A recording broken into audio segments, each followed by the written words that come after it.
Thembi. And I'm Jonathan. And today on How to Learn, I'm going to ask Jonathan, why do you think apprenticeships is a good thing?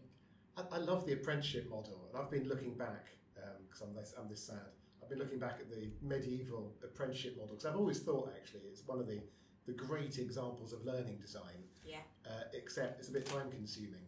So, classic medieval thing, I mean who knows how many thousands of years this goes back, but the medieval thing was 7 years.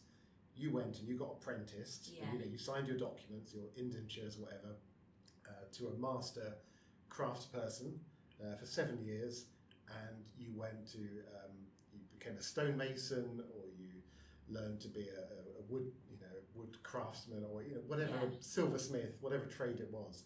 And the beauty of this is, over 7 years, you're in a workshop in close proximity to somebody who's really good, the master craftsperson, probably other people who are good as well. You're having to do the actual work all the time. You're continually getting feedback on it.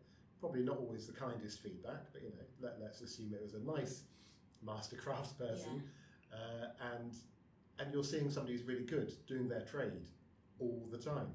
So over that period of time, so it ticks the boxes of repetition, practice, feedback, everything we know about how people learn. No idea what it's like as an experience, but at the end of those 7 years, you would have come out, if you came out, you would have come out really, really good and ready to go off and become a journey person, and then go on to become a master yourself later on. So that's live learning, that's learning at its best, isn't it? Learning at its best if you've got 7 years to spare and you really know what you want to do at the age of 14, etc. But yeah, it's a great model. And maybe romanticising it. But I mean, let's take it in the abstract. It's a great model. It is. Yeah, no, it is. And I think there are many elements in the modern workplace. Vocational training into the workplace, on-the-job training, actual apprenticeships, combining qualifications and levels with practice and study. But I don't think in the same intensity. So my question is, how can we if that is such a great example of a learning design, how can we bring the best of that? How can we replicate that, maybe slightly shorter timescale, for ourselves? How can we develop that apprenticeship mentality or that craft mentality for ourselves and get the most out of that model without going off to Bavaria and indenturing ourselves to a violin workshop for 7 years, which apparently still happens. Okay. I think what I like about the apprenticeship model is it's structured. So it's a structured learning programme which can last, 15 months or even 2 years, however long it's going to be, but there's a structured element to it. Now, if you take out the exams or the training provider assessing your capability, in the workplace, it comes down to your performance management, doesn't it? So what are you planning on, what are your objectives for the year, or what are your objectives for the next 3 months or 6 months? What's the end goal? If you constantly look at your objectives, you change them over time.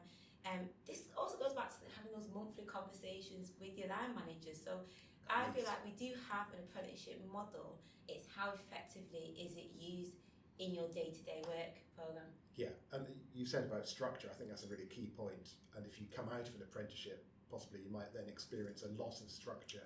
Because again, it depends on the job and the line manager and just the context. But we don't always have that rigorous structure, which we know where we're going, we know what we're trying to achieve. So I asked generative AI for a bit of advice on this. AI. And this is what Claude said. We like Claude. How to, just a bit of advice on how to introduce that craft mentality.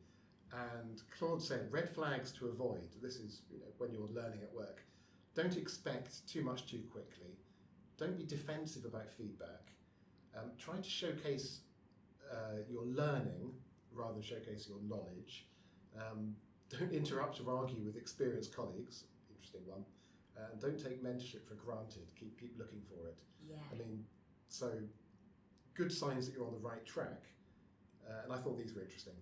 You're regularly slightly uncomfortable, but not overwhelmed. So you're at the sort of cutting edge of learning. You're being pushed, but you're not overwhelmed. More experienced colleagues start trusting you with harder tasks. You can explain to others what you've learned. You notice patterns and principles across different situations because of greater experience, and you're developing your own style whilst respecting the fundamentals. So, there's a few words of advice, but I think there's something there that it is such a great model of learning design. It's great. And it's so incompatible with the time frames and sort of mentality of the modern hyperactive workplace. Can we actually just grab some of those advantages for ourselves and develop a sort of personal apprenticeship approach where you see yourself as learning skills over a period of time. You expose yourself to people who are really good at those skills. You don't get defensive about feedback. You seek out feedback, and you have the patience to build that over a period of time. I think it's absolutely doable. I create my own development plan, to be quite honest, using my job description and what do I want to achieve over a 6 to 12 month period. Yeah, it's having that time frame. So, well, it's doable. It's doable. So yeah, have a craft mentality, have an apprenticeship mentality, even if you're not formally an apprentice. Exactly. It's available to everybody. Design your own learning. Exactly. Thank you for listening. Thank you.